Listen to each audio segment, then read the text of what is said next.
So this week I have kind of a fun project for you guys, and this is only a small piece in a larger makeover that I got to be a part of. So I'm going to show you the piece that I worked on, and I'm also going to show you the larger project all together when it's done too. So this was part of a bathroom makeover, and this is actually for my kids' coach's family. And so when they asked me what their recommendation was for a bathroom countertop, they wanted wood and a lot of natural textures in their bathroom. My one and only answer was resin.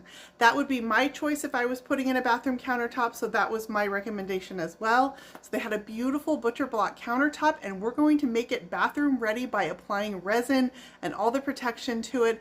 It was a heck of a project, but I'm telling you, it made all the difference in this room, and I have all the confidence in the world that this will protect from water for years to come. It made for a beautiful makeover, and I think you guys are going to really like this project because I didn't just stop at a regular resin finish, but I'm also going to buff it down to sort of a honed finish, a matte finish instead of the gloss that resin usually pours in. So the overall result is totally gorgeous. You're going to want to stick around to the end and see what this bathroom looks like. Let's get started. Here's where this bathroom started. It's your average 1990s home build, complete with carpet in the bathroom and brass trim. The homeowner is taking on a complete remodel of this room, but I'm only taking on the countertops. I started out by making sure this butcher block was on a level surface, and then I'm going to give it a good sanding with my Surf Prep sander. I started with an 80 grit and then a 120 and a 220 until my surface was nice and smooth, and then taped off all of the back sides of my butcher block.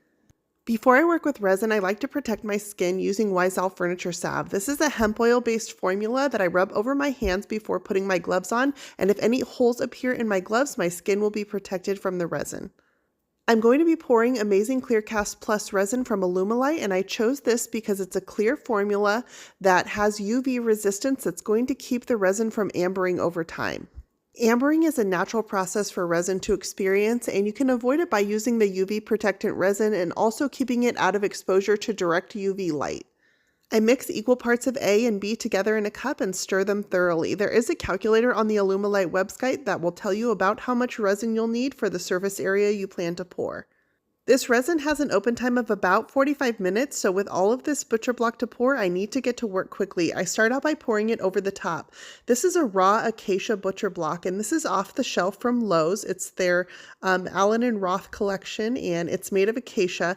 Because it's been on the shelf and wrapped in plastic, it has had some time to dry out. Whenever you're pouring over raw wood, you want to make sure that the wood is completely dried out. Any moisture will affect your resin pour. You can see right away that the resin is going to affect the coloring of the wood, and that's perfectly normal. Anytime you seal raw wood, it will change the coloring a bit.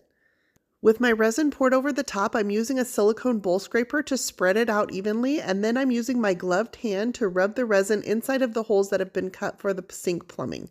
I want to make sure I cover the entirety of this wood so that none of it gets exposure to moisture that will be common in the bathroom.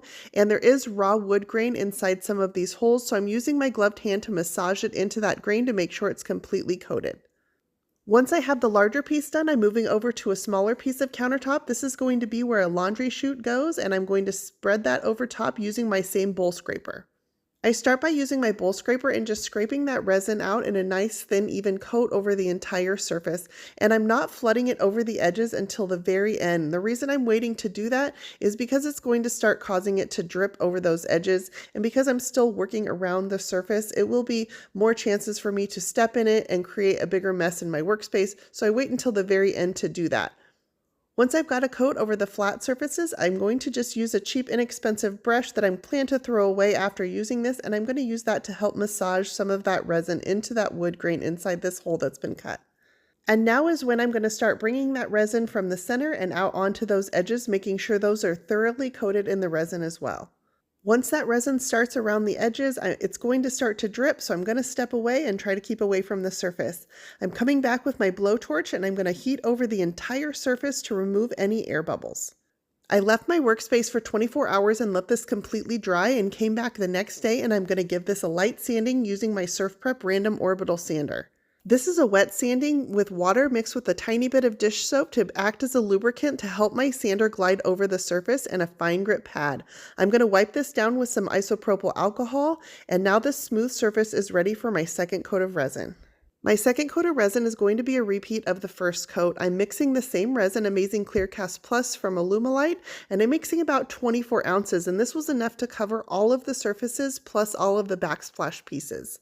Total for all of this project, I used about 48 ounces of resin. This time I'm going to start with the smaller piece, no rhyme or reason. I just had this one a little bit closer, so I decided to start with this one first.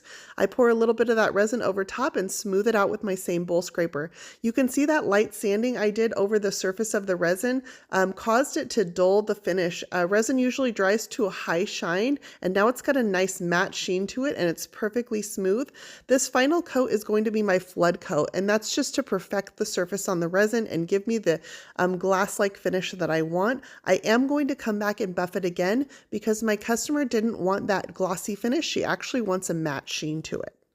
Silicone tools make this job really easy, and the reason is because I can just let my resin dry on the tool and come back and flex that silicone just a bit, and it will crack right off, and I can throw those in the trash, and my tool is ready to use next time with no need to clean them. My process here is the same as on the first round. I'm going to spread that resin over the flat surfaces first, and then I'm going to come back and flood over the edges and let it pour into the edge surfaces. I'm making sure to go over those with my gloved hand to make sure I get full coverage. Now let's move on to this larger piece. I've also sanded this one down as well, and I'm going to repeat the same process using that silicone bowl scraper, scraping out a thin, even coat of that resin, getting nice and thin up to those edges, and avoiding flooding them until the very end of this coat. My workspace is in my garage, and when I do this, I make sure to close off my garage from any entry while I'm working on this process. So I'll close all the doors, and I make sure no one is going in or out of the room to stir up dust while I'm working on the resin. This helps just minimize any dust settlement into the project while I'm working on it. I've masked the back of my surface with the blue tape, and then on the ground I've also got some cardboard to pick up any drips, and I can just discard those as soon as I'm done. I wrap the legs of any tables that I'm working on in plastic so that any drips will go down the plastic, and then I can discard that as well. You can see here I've got some open grain on the edge of this butcher block, and I'm just massaging that in thoroughly with my gloved hand. Those were some of the hardest areas. Inside those sinkholes especially, I was unable to sand inside there with my sander, and so I had to make sure I got inside of that open wood grain to keep that protected. I am going to flip this butcher block over when I'm done, and I'm not going to use resin on the other side because you're not going to see it, but I did coat that in a clear acrylic sealer so that would also be protected from any moisture in this bathroom. This is a lot of surface area to pour at one time, and if you're just starting out, I don't recommend working on all of these surfaces at one time. You can mix your resin separately and do them in separate pours. I did choose to mix them all together and do them in one pour, so I'm working fairly quickly so I can get over this entire surface during the working time of the resin.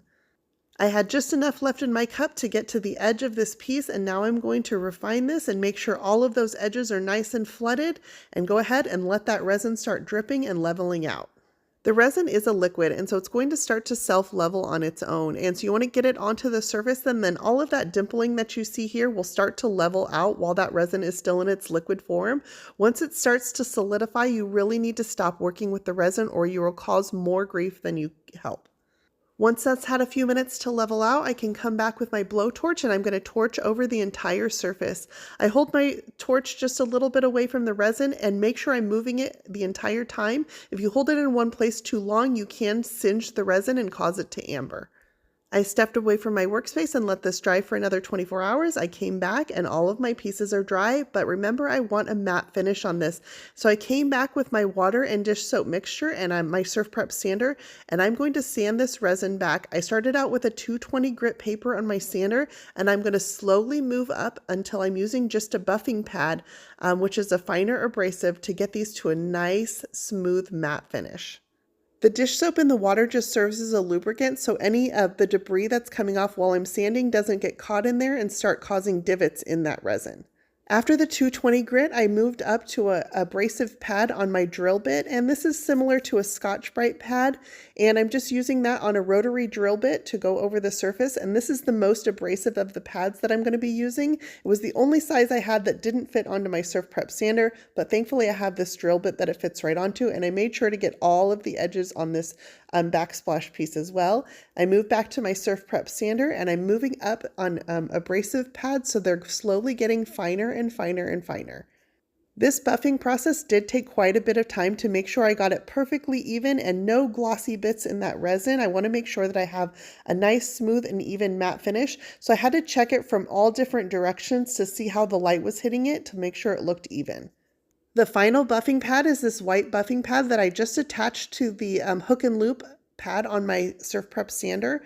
And then once I'm done, I can wipe this back and you can see how I've got this beautiful matte sheen. It's absolutely gorgeous and it really makes the wood grain catch the light really well. Once this is done, I can flip these pieces over and I'm going to remove that tape from the back. You can see how it just peels off any of those resin drips from the back. You can also use a heat gun to soften these resin drips to help get them off if you're having struggles getting them. Here is the finished product in my workspace. This is before it was installed, but it's absolutely gorgeous. I love the sheen on this. I think I'm going to be doing this to my resin more and more often. So here is the final project, you guys. This is the final room reveal. This was installed by their contractor along with the entire bathroom remodel. I wish I could take more credit for this room because it's completely gorgeous, but I only participated in that countertop, and I'm super glad that I got to participate in the project. This countertop is completely sealed for water protection, and I did let my homeowner know she's going to want to avoid heat appliances like hair irons on the countertops and avoid using any abrasive cleaners on it as well. She chose a bright blue for the countertop and a lot of natural materials for the bathroom, so it completely makes sense in this space. Hope you guys enjoyed this process. You can find links for everything I use in the description for this post, and more Brush by Brandy on Facebook, Instagram, Pinterest, and YouTube. Don't forget to click that subscribe button.